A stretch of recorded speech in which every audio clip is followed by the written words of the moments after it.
Aloha, I'm Garrett Marrero, the CEO and co-founder of Maui Brewing Company right here in Kihei, Maui, Hawaii. It's been years since we've partnered with Pacific Biodiesel, and even before we started using biodiesel in generators. I mean, we didn't even have generators until 2018. But before that, I knew Bob and Kelly King really well, and I loved the mission of biodiesel. It was just such a cool thing to be able to have this waste product become a fuel product.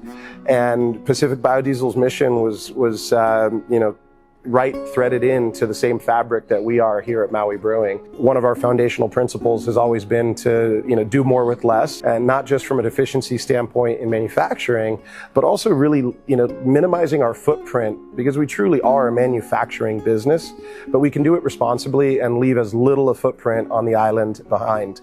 Having the Pacific Biodiesel to fuel our generators, knowing that we were going to likely have power outages, was absolutely essential.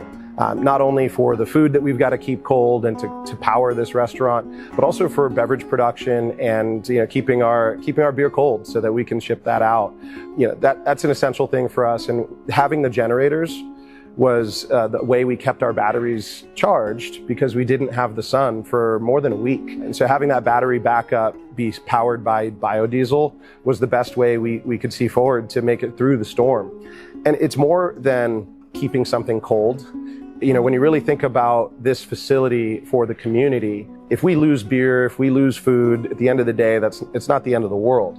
But we become a resource for the community when this building, it has lights on, we can run water into cans, we can be a gathering place in the darkness when we have these times like we had with the fires and even more recently the storms.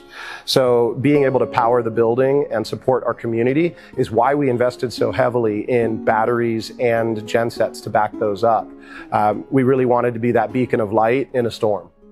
I still love the idea of, coming here, drinking a beer, that malt goes to feed cattle, that cattle then makes the burger on your plate, the fries are fried in oil that goes to them Pacific Biodiesel and comes back to us as biodiesel to run our generators in these storms. I mean, you can't write a better story than how that circular economy can work and how it supports your neighbors and supports the community at large. So those are the things that I get super excited and maybe geek out a little bit about.